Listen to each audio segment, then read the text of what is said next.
감사합니다. 이렇게 오신 여러분들을 진심으로 환영합니다. 오늘 이렇게 반가운 얼굴들도 있고 축복해야 되는 사람들도 있고 많이 있습니다. 이거 반가운 사람들이 더 많네요, 오늘. 이따가 우리 좀 환영하기로 하고 우리 서로 앞뒤 좌우에 있는 분들을 좀 바라보시면서 좀 환영 인사를 좀 하셨으면 좋겠는데요. 바라보시면서 여러분의 최대한 행복한 얼굴과 사랑스러운 얼굴을 바라보시면서 사랑합니다, 축복합니다, 이렇게 한번 인사하셨으면 좋겠습니다. 사랑합니다, 축복합니다, 할렐루야, 사랑합니다, 축복합니다. 아멘, 할렐루야. 여러분 사랑합니다. 아멘. 예, 축복합니다. 아유, 감사합니다. 예. 감사합니다. 할렐루야. 오늘 우리가 읽은 본문 말씀에는요, 하나님이신 예수님께서 하시는 질문이 하나 나옵니다. 우리에게 하나님께서 질문을 던져주세요. 여러분 아십니까? 하나님은요, 질문하시는 하나님이세요. 여러분 성경을 보시면요, 정말 많은 부분 하나님께서 우리 인간들을 향해 질문하시는 말씀들이 굉장히 많이 나옵니다. 근데 여러분, 하나님의 질문은요, 우리의 질문하고는 근본적으로 다릅니다. 우리는 언제 질문합니까? 우리가 궁금한 것이 있을 때 질문합니다. 뭔가 알고 싶을 때 질문을 합니다. 그런데 하나님은요, 우리가 아는 것처럼 모든 걸 다 알고 계시는 분이십니다. 믿으십니까? 그런 분이 질문을 궁금해서 하시겠습니까? 그분이 하시는 질문은 우리의 질문하고는 근본적으로 다릅니다. 그분이 질문을 하시는 이유가 두 가지가 있습니다. 첫 번째는요, 우리에게 중요한 무언가를 깨닫게 해주시기 위해 질문하십니다. 다른 말로 지금 우리의 현재 모습이 어떠한지, 우리가 어떤 영적 무지함을 갖고 있는지 분명하게 깨달아 알게 해주시려고 질문을 하신다라는 거예요. 자, 여러분 한번 생각해 보세요. 인류 최초의 하나님의 질문이 하나 나옵니다. 창세기 3장에 나오죠. 여러분 다 아시죠? 네. 눈치가 모르시는 눈치인데 아담이 선악과를 따먹고 범죄한 후에 자신이 부끄러움을 알아 하나님의 낯을 피해 동산 나무 사이에 숨죠. 그때 하나님께서 아브라함에게 물으십니다. 뭐라고 물으십니까? 아브라함이 아니라 아담, 죄송합니다. 아담에게, 아담아, 내가 어디 있느냐. 하나님이 아담이 어디 있는지 몰라서 지금 아담하고 뭐 숨바꼭질 하다가, 야, 나 도저히 못 찾겠다, 야, 못 찾겠다, 깨꼬리, 이걸 외치시는 거예요. 하나님은 알고 계시죠. 하나님 아담이 어디 있는지 알고 계세요. 그러나 죄로 물들어 부끄러움을 알게 된 범죄한 아담의 모습을 찝어주시고자 질문하시는 거예요. 네가 어디 있느냐. 그 다음 장 창세기 4장에 가면 또 하나님이 또 질문하세요. 가인과 아벨이 나옵니다. 가인이 동생 아벨을 죽입니다. 그래서 하나님께서 가인에게 물어봅니다. 가인아, 네 동생 아벨이 어디 있느냐. 하나님이 아벨이 어디 있는지 몰라서 질문하셨습니까? 가인에게 살인의 죄를 지었던 것을 깨닫게 해주시기 위해 질문하세요. 모세에게도 질문하십니다. 모세에게 이렇게 질문하세요. 네 손에 든 것이 무엇이냐. 하나님이 모세가 든 것이 무엇인지 몰라서 질문합니까? 지팡이를 들고 있는 거 알았습니다. 그 지팡이가 모세에게는 하나님의 능력됨을 깨닫게 해주시려고 질문하시는 거예요. 여러분, 하나님의 질문은요, 이처럼 우리에게 무언가를 깨닫게 해주시기 위해 우리의 영적 무지함을 일깨워 주시고 다시 한번 거기서 경각하여 나올 수 있도록 질문을 하시는 거예요. 두 번째 이유는요, 우리에게 회복시켜 주시기 위해 질문하십니다. 여러분, 아까 보세요. 아담하고 가인, 하나님께서 그들의 죄를 깨닫게 해주십니다. 그러고 나서 하나님께서 혼내시나요? 야, 뭐 정죄하시고 너희 왜 그래 막 저주하시고 그러시나요? 아니에요. 하나님은요, 아담의 죄를 분명하게 깨닫게 해주시고 아담에게 마지막에 가죽 옷을 입혀주세요. 그것은 아담의 부끄러움을 덮어주시고 회복시켜 주신다라는 증거입니다. 여러분, 가인에게요, 그냥 야, 너 어떻게 살인죄를 졌어? 너는 저주의 아들이야, 너 절로 가, 이러지 않으십니다. 가인에게, 그 살인죄를 지은 가인에게요, 아무도 가인을 해하지 못하도록 하나님의 징표를 주세요. 회복시켜 주십니다. 하나님이 물어보시는 궁극적인 이유는 회복이에요. 하나님은 회복시켜 주시고자 나를 깨달아서 그곳에서 나와 은혜의 자리로 불러가게 하시고자 질문하신다라는 겁니다. 여러분, 오늘 말씀에요, 하나님이신 예수님이 질문하십니다. 38년 된 자에게 네가 낫고자 하느냐? 라는 질문을 하세요. 그렇다면 오늘 말씀 가운데 우리가 발견해야 되는 것은 하나님께서 이 병자를 통해서 깨닫게 해주시고자 하는 그 위치, 그 영적 무지함이 무엇인가를 발견해야 됩니다. 두 번째, 그것을 깨달았다면 이 병자가 어떻게 돌아서야 되는지, 회복하시는 하나님, 은혜의 자리로 불러주시는 그 예수 그리스도를 우린 발견해 나가야 되는 거예요. 오늘 말씀을 통해서 그렇게 귀한 하나님의 뜻과 예수 그리스도의 음성이 들리는 시간이 되길 소망합니다. 여러분, 오늘 본문은요 정말 멋진 배경을 가지고 있어요. 제가 항상 이게 본문에 대한 배경의 해석 여러 가지 설명들을 드리지만 오늘은 다른 때보다 좀 더 많은 설명을 드릴 거예요. 많은 본문에 대한 설명을 드릴 겁니다. 그래야 오늘 본문에 그 예수 그리스도의 질문의 의도를 밝게 알 수 있기 때문입니다. 여러분, 그래서 잘 따라올 자신 있으시죠? 네, 할렐루야. 먼저 여러분, 예수님께서 이 38년 된 병자를 만나러 어디로 가시는지 한번 2절 말씀을 통해 한번 보겠습니다. 자, 2절 말씀을 보여주세요. 2절 말씀을 보시면 예수님께서 예루살렘에 가셨어요. 양문 곁에 히브리 말로 어떤 곳에 가셨답니까? 베데스다. 예수님께서 가신 곳이 바로 베데스다라는 곳이에요. 여러분, 많이들 들어보셨죠? 베데스다. 베데스다 대학도 있고요. 베데스다 교회도 있습니다. 여러분, 많이 이 베데스다라는 것은 들어보셨을 거예요.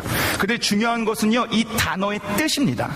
여러분, 우리 아까 성경 공부할 땐 제가 이 뜻을 이미 풀어놨기 때문에 다 알고 계시지만, 여러분은 제가 질문해 볼게요. 이 베데스다라는 뜻이 무엇인가요? 예, 알려드릴게요. 이 베데스다는요, 히브리어의 두 단어의 합성어예요. 하나는 베이트라고 하는 집이라는 단어가 있고요. 그 다른 단어는 헤세드라는 단어입니다. 베이트는 집이에요. 네, 여러분, 헤세드는 성경 가운데 가장 중요한 단어입니다. 이 단어 없이 성경이 이루어질 수가 없어요. 기독교 안에서 가장 중요한 단어가 하나 있다면 바로 이 헤세드라는 히브리 단어예요. 그 뜻이 은혜, 사랑, 자비라는 뜻을 가지고 있습니다. 자, 여러분 한번 해볼까요? 헤세드. 예, 우리 사랑교회는 꼭 기억해야 돼요. 우리가 사랑교회잖아요. 헤세드. 뭐라고요? 은혜, 자비, 사랑. 이 뜻을 갖고 있는 게 헤세드예요. 자, 그럼 이 두 단어를 컴바인드 해보세요. 자, 합쳐보세요. 무슨 뜻이 됩니까? 은혜의 집, 자비의 집, 사랑의 집, 이런 뜻이에요. 근데 궁극적으로 이 뜻은 은혜의 집이라는 뜻입니다. 근데 여러분, 이 은혜의 집에 오늘 본문을 보시면 누가 와 있습니까? 자, 3절을 한번 보세요. 3절에 어떤 사람이 와 있는지 우리 3절 말씀을 한번 같이 읽어보겠습니다. 같이 읽겠습니다. 시작. 그 안에 많은 병자, 소경, 절뚝발이, 혈기 마른 자들이 누워 물의 동함을 기다리니. 아멘. 이 은혜의 집에 누가 와 있어요? 많은 병자들이 와 있습니다. 소경, 절뚝발이, 혈기 마른 자들과 같은 많은 병자들이 지금 이 은혜의 집에 와 있는 거예요. 근데 온 이유가 있습니다. 온 이유가 지금 3절 후반절에 기록되어 있는데, 이 병자들이 왜 은혜의 집에 나왔다라고 합니까? 무엇을 기다리고 있대요? 물이 동하는 것을 기다리고 있답니다. 물이 동한다라는 것은 움직일 동을 해가지고 물이 움직인다라는 거예요. 물이 움직인다라는 거. 근데 이 자료를 봤더니 이때 이곳에는요 간혈천이 흘렀대요. 여러분 아십니까? 온천, 옐로우스톤 가보시면 갑자기 이렇게 온천이 팍 나오는 곳 있지 않습니까? 간헐적으로. 그래서 이곳에 이제 그런 온천물이 나왔던 곳이라고 합니다. 그래서 그곳에 그렇게 갑자기 이렇게 가끔 이렇게 물이 팍 올라오면 어떤 일이 일어나는지 우리 4절을 통해서 한번 같이 읽어봤으면 좋겠습니다. 이 이유 때문에 이들이 간 거예요. 우리 4절 말씀 한번 같이 읽겠습니다. 시작. 이는 천사가 가끔 못에 내려와 물을 동하게 하는데 동한 후에 먼저 들어가는 자는 어떤 병에 걸렸는지 낫게 되밀어라. 이유가 무엇이에요? 가끔 물이 이렇게 확 올라오는데 그때 그 물이 움직일 때 가장 먼저 들어간 사람이 어떻게 된다고요? 병이 낫게 된다는 겁니다. 그래서 이 병자들이 이 베데스다 은혜의 집에 나온 거예요. 근데 여러분, 이거는 전설을 지금 얘기하고 있습니다. 이때 당시 흘러나왔던 미신을 바라보며 은혜의 집에 이 병자들이 나왔다라는 거예요. 여러분, 여기 아주 중요한 메시지가 지금 담겨 있는 거예요. 여러분 잘 생각해 보세요. 오늘 등장인물인 38년 된 병자, 그리고 많은 병자들이 지금 어디에 나와 있다고요? 베데스다 은혜의 집에 나와 있어요. 자, 그렇다면 여기 뭐가 있어야 됩니까?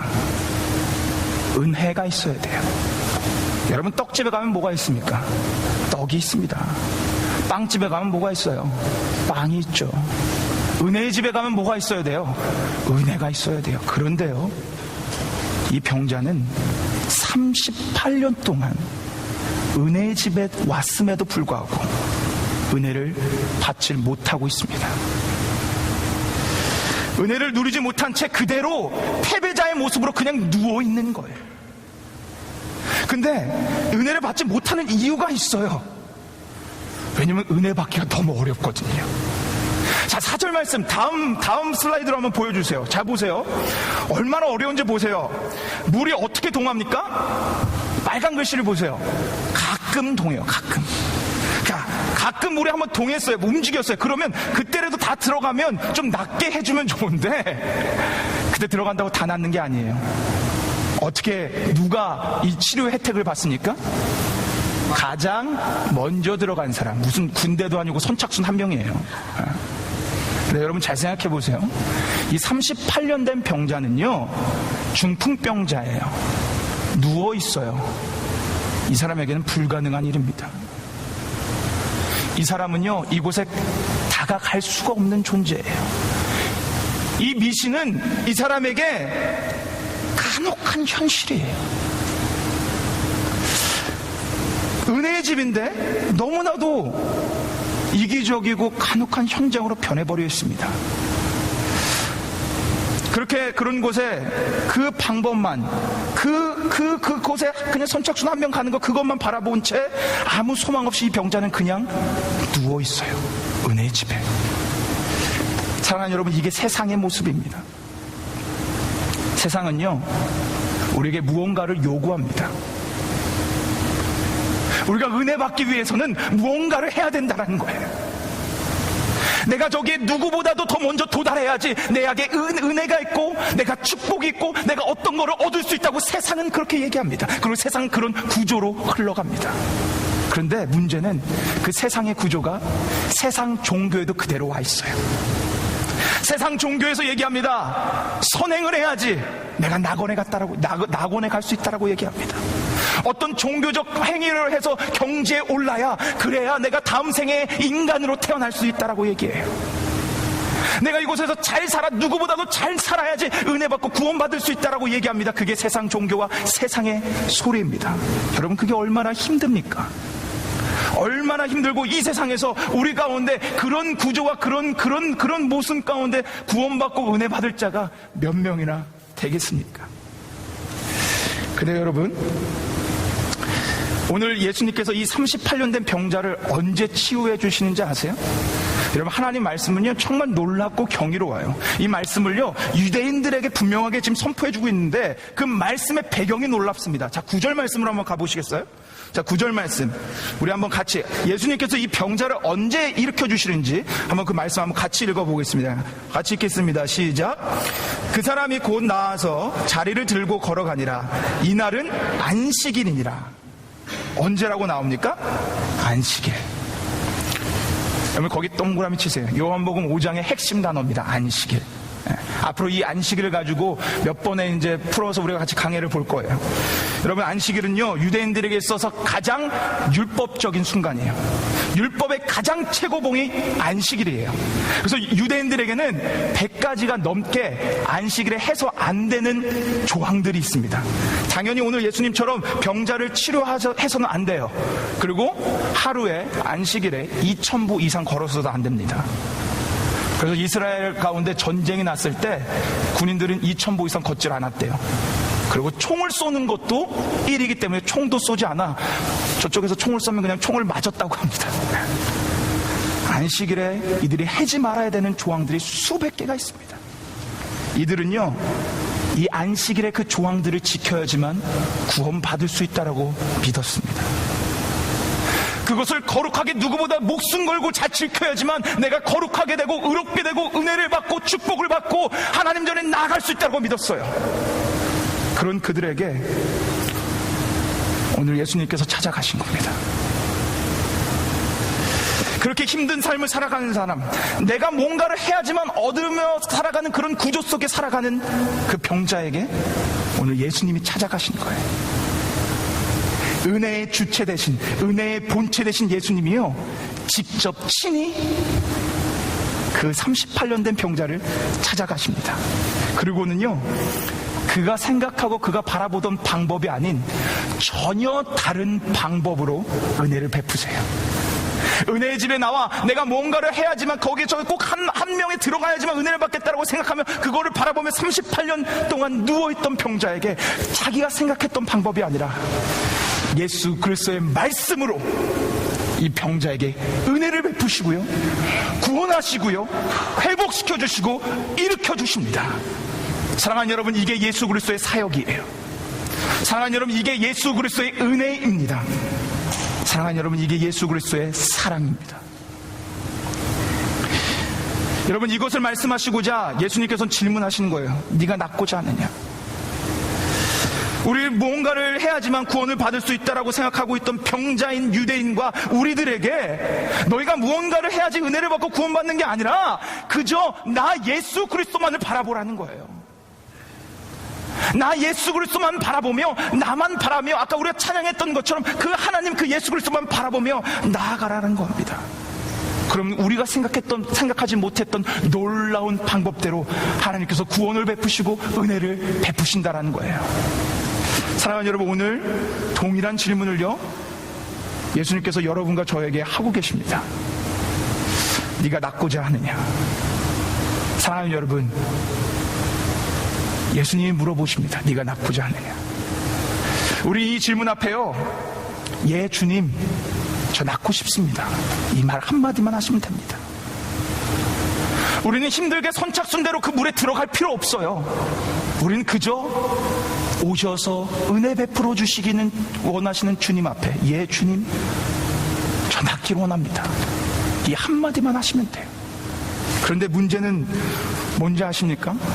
문제는 이 예수님도 알고 이 진리도 알고 그렇게 나와서 예수님이 오직 진리요 구원이요 그분만이 나를 구원시켜 주시고 은혜를 주신다는 것을 알고 있는데, 문제는 그렇게 바라보고 그렇게 살아가는 게 힘든 것 같아요. 오늘 안진뱅이를 보니까 그렇습니다. 예수님께서 안진뱅이에게 물어봅니다. 네가 낫고자 하느냐? 그 물음에 안진뱅이가 뭐라고 대답하는지 아십니까? 자, 우리 7절 말씀 한번 같이 보겠습니다. 7절 말씀. 안진뱅이가 이렇게 대답합니다. 7절 말씀 함께 읽겠습니다. 시작. 병자가 대답하되 주여 물이 동할 때에 나를 못에 넣어줄 사람이 없어 내가 가는 동안에 다른 사람이 먼저 내려가나이다. 아멘. 조금 이 병자 앞에요, 이 병자는요 은혜의 집에 와 있고요, 이 병자 앞에는요 은혜의 주체 되신 예수님께서 서 계십니다. 그리고 물어보세요. 네가 낫고자 하느냐? 이건 몰라서 하는 질문이 아니라고 말씀드렸잖아요. 그리고 6절에 봤더니 예수님은 이미 알고 계셨대요. 알고 계시면서 그냥 네가 낫고자 하느냐 질문하신 거예요. 이 질문은 내가 너를 고쳐주겠다라는 질문이에요. 내가 너를 회복시켜 주시겠다라는 말씀이에요. 그러면 예 주님, 저 회복시켜 주세요. 예 주님, 저 낫고 싶습니다 라고 하면 되는데, 아직도 세상의 구조와 세상의 소리에 물든 이 병자는요 38년째 앉아있으면서 은혜의 주님이신 예수님이 오셨음에도 불구하고 세상의 기준을 갖다 예수님 앞에 갖고 옵니다. 사람들이 나를 일으켜주는 사람이 없어 제가 저기로 못 가고 있습니다. 이 말을 다시 얘기하면 나 좀 저기다가 넣어주세요 해요. 나 좀 저 물이 동할 때 나를 제발 좀 들어서 가장 먼저 저기다 넣어주세요 라고 얘기하고 있는 거예요.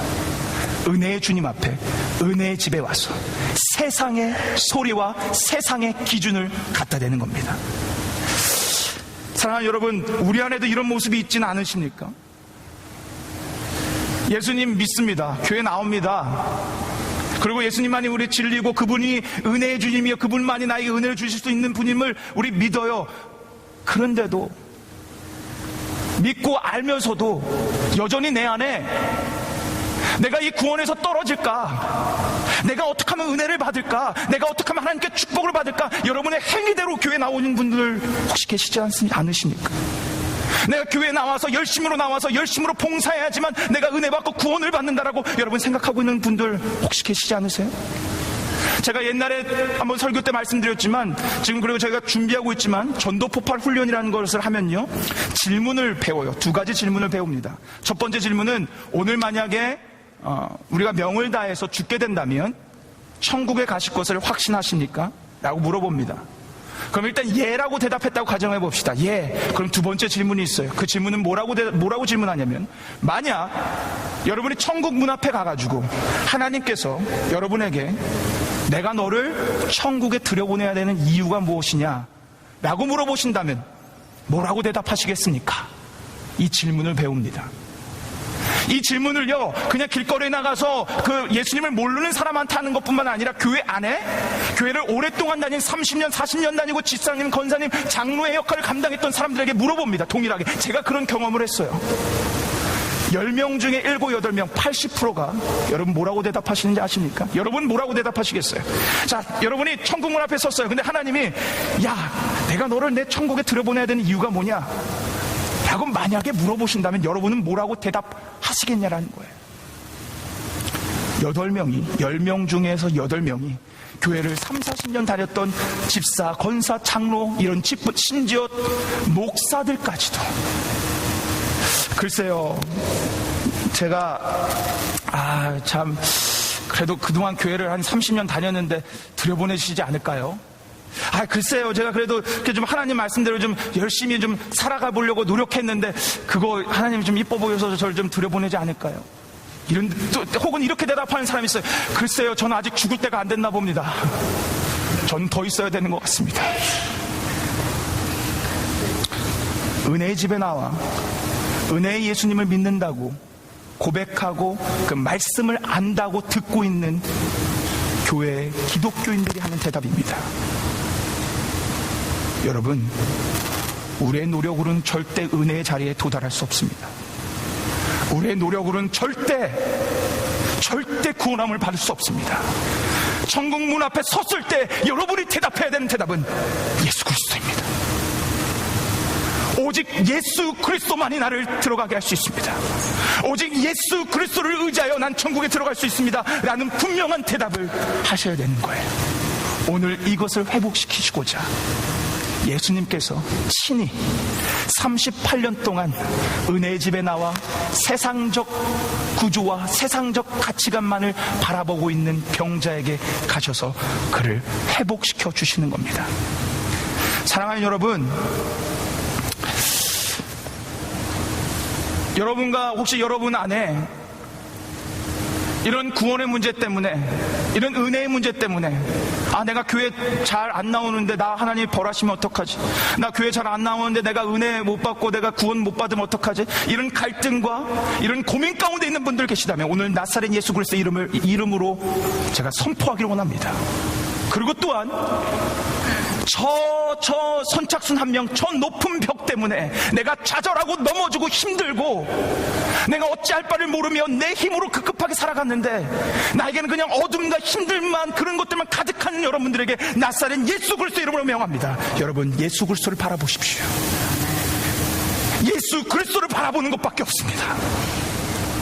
그분만이 불가능을 가능하게 하십니다. 우리는 절대 우리 힘으로 어떤 것도 누릴 수 없어요. 여러분, 오늘 말씀 3절을 한번 봐보세요. 3절 한번 보여주시겠습니까?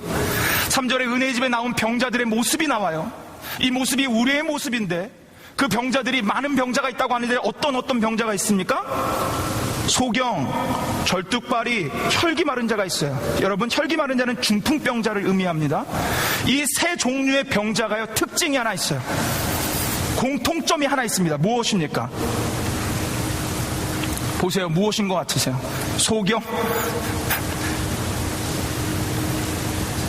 소경, 절뚝발이, 혈기 마른 자. 공통점은요, 누군가의 도움을 반드시 받아야 된다는 거예요. 아무리 소경이 안내 지팡이가 있다 그래도요, 온전하게 걸을 수 없습니다. 절뚝발이가 아무리 걷는다 그래도 한계가 있습니다. 중풍병자는 말하면 두말하면 잔소리고요. 셋 다 누군가의 도움이 필요합니다. 이건 우리의 모습이에요. 여러분, 우리는요, 예수 그리스도의 도움이 필요한 자들이에요. 은혜의 자리에 나가서 은혜를 받으며 주의 그 구원의 놀라운 자리로 가기까지 우리는 예수 그리스도 없이는 안 됩니다. 여러분 삶에 높은 벽이 있고 넘을 수 없는 벽, 여러분 스스로는 할 수 없지만 예수 그리스도의 도움으로 여러분 가능케 될 줄 믿습니다. 여러분 예수 그리스도를 바라보십시오. 다른 곳 바라보지 말고, 이곳에 나왔는데도 내가 저곳을 가면, 저것만 하면 내가 성공하리라, 내가 축복받으리라, 이런 생각으로 가득 차 앉아 계시지 말고 오늘 시선을, 오늘 여러분의 마음 모든 거 다 이 자리에 내려놓고 다시금 십자가를 바라보시고 다시 예수 그리스도를 바라보시고 예수 그리스도께서 주시는 회복과 예수 그리스도께서 주시는 안식과 은혜와 축복을 누리며 살아가는 여러분과 제가 되기를 주님의 이름으로 축원합니다. 오늘 시간 같이 한번 찬양하며 하나님 앞에 좀 결단하면 좀 나갔으면 좋겠어요. 나의 이 모든 시선을 다 내려놓고 주님만 바라보며 내 안에 기적의 삶, 능력의 삶, 은혜의 삶이 넘치길 원합니다라고 기도하며 나아갔으면 좋겠습니다. 오늘 제가 오아름 자매 임신 후에 나왔는데 감히 제가 부탁했어요. 제가 나와서 찬양을 좀 해달라고. 우리 민지 지금 통역하다가 또 부랴부랴 오니라고 참 감사합니다. 예. 전에 옛날에 했던 찬양이 시선이라는 찬양입니다. 여러분 한 번 하셨기 때문에 알 수도 있고 모를 수도 있어요. 근데 여러분 오늘 이 찬양을 하시면서 먼저는 우리 아름자매가 한번 아름다운 그 출산 후에 더 멋진 하나님의 주시는 음성으로 하나님의 마음으로 이렇게 찬양을 할 거예요. 이 찬양을 여러분의 고백으로 들으시면서 이 시간 우리의 모든 시선을요, 이제는 저 물이 동하기만 바라보며 있었며 그것만 바라보고 있었던 내 시선을요, 이제 예수님께로 한번 돌려보세요. 십자가를 한번 바라보세요. 여러분 38년 된 병자예요. 38년이 뭘 의미하는지 아십니까? 이스라엘 백성이 38년 동안 광야에서 유린한 세월을 의미합니다. 광야에서 40년이 아니라 38년을 유린해서 신명기 2장에 나옵니다. 십계명 받고 그 이후에서부터 38년이에요.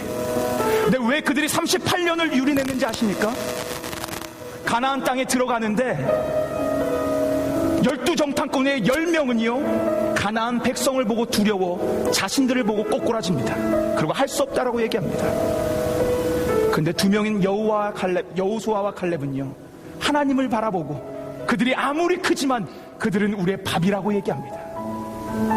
여러분 스스로는 구원 얻을 수 없지만 예수 그리스도 바라보면 구원받을 수 있습니다. 여러분 스스로 아무것도 할 수 없지만 예수 그리스도를 바라보면 여러분 앞에 있는 벽이 무너질 줄 믿습니다. 예수님 허무시는 분이에요. 일으켜주시는 분이에요. 회복 주시는 분이에요. 은혜 주시는 분이에요. 오늘 시선 하나님께 고정하십시오. 우리 함께 찬양하겠습니다.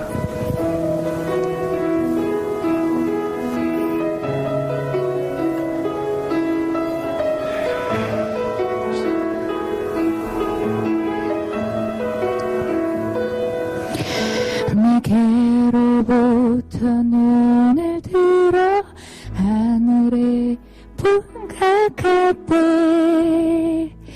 주의 일을 보겠네. 내 작은 마음 돌이키사 하늘에 꿈꾸게 하네. 주님을 볼 때 모든 시선을 주님께 드리고 살아계신 하나님을 느낄 때 내 삶은 주의 역사가 되고 하나님이 일하기 시작하네. 이제는 여러분의 믿음의 고백으로 함께 찬양하기를 원합니다. 자, 여러분의 믿음을 들어서 시선을 주님께 바라보며 우리 찬양하며 나갑시다. 내게로부터 눈을 들어 주를 보기 시작할 때 내게로부터 눈을 들어 주를 보기 시작할 때 주의 일을 보겠네. 내 작은 마음 돌이키사 하늘에 꿈꾸게 하네. 주님을 볼 때 내게로부터 눈을 들어 내게로부터 눈을 들어 하늘을 보기 시작할 때 주의 일을 보겠네. 주의 일을 보겠네. 내 작은 마음 돌이키서 하늘에 꿈꾸게 하네. 주님을 볼 때 모든 시선을 주님께 드리고 사랑하신 하나님을 느낄 때 내 삶은 주의 역사가 되고 하나님이 일하기 시작하네. 모든 시선을 주님께 드리고 전능하신 하나님을 느낄 때 세상은 주의 나라가 되고 하나님이 일하기 시작하네. 아멘, 아멘. 여러분, 자, 기도합시다. 우리 하나님이신 예수님이 여러분에게 질문하십니다. 혼내려고 질문하시는 거 아니에요. 여러분 뭐라고 하려고 질문하는 거 아니에요. 궁금해서 질문하시는 거 아니에요. 여러분 지금 현재 앉은 자리를 깨닫게 해주시려고 하는 거예요. 38년 동안, 평생 동안 여러분 어디에 앉아 계셨습니까? 은혜의 자리에 앉아 계셨음에도 불구하고 여러분 혹시 계속적으로 선착순 한 명을 외치는 세상을 바라보며 그 기준대로 살아가고 있지는 않으셨습니까?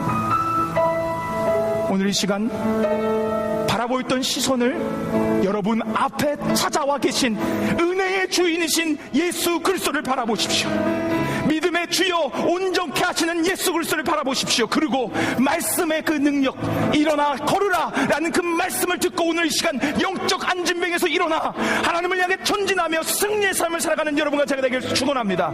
이 시간 그 마음으로 하나님께 결단하며 기도하며 나가길 소망합니다. 함께 기도하시겠습니다. 하나님 아버지 주님 감사합니다. 하나님 아버지 우리에게 아버지 말씀하여 주시고 아버지 우리에게 찾아와 주셔서 앉아서 그 아버지 힘들고 그 아버지 어려운 세상을 살아가는 우리에게 아버지 친히와 네가 낫고자 하느냐라는 부드러운 음성을 주신 하나님 감사합니다. 오늘 이 시간 예수 그리스도에게 다시 한번 우리의 시선이 돌려지기를 원합니다. 다시 한번 우리 예수님을 바라보며 나의 나약함이 아니라 나의 연약함이 아니라 세상의 기준이 아니라 예수 그리스도를 바라보기를 원하오니 아버지 하나님 우리에게 일어나 걸으라고 말씀하여 주옵소서. 일어나 걸으라고 능력으로 아버지 우리 일으켜 주옵소서. 아버지 하나님 자칫 지치고 있고 심령이 어려운 그 심령들을 멀어만져 주셔서 회복시켜 주시고 은혜를 주시고 은혜의 자리에서 누리며 경험하며 살아갈 수 있도록 하나님 나를 축복하여 주시고 인생을 우리를 인도하여 주옵소서. 아버지 하나님 주님 인도하여 주옵소서. 아버지 주님 역사하여 주옵소서. 아버지 주님 인도하여 주시고 우리를 아버지 인도하여 주옵소서. 주님 믿습니다. 하나님께 맡깁니다. 하나님께 맡깁니다. 주님 인도하여 주옵소서. 아버지 믿습니다. 주님 이렇게 하여 주옵소서. 하나님 아버지 감사합니다. 하나님 오늘 귀한 예배 시간과 말씀의 시간을 주셔서 하나님의 음성을 들을 수 있도록 인도하여 주셔서 감사합니다. 하나님 우리 안에 여전히 세상의 기준과 세상의 소리 때문에 나는 안 된다고 자포자기하며 나는 구원받을 수 없다고 은혜에서 떨어질 수밖에 없다라고 포기하며 세상의 벽에 신세한탄하며 불평불만하는 주님의 백성들 이 앞에 있습니다. 하나님 이들에게 하나님의 그 부드러운 음성으로 말씀하여 주옵소서. 일어나 걸으라. 일어나 걸으라. 일어나 걸으라.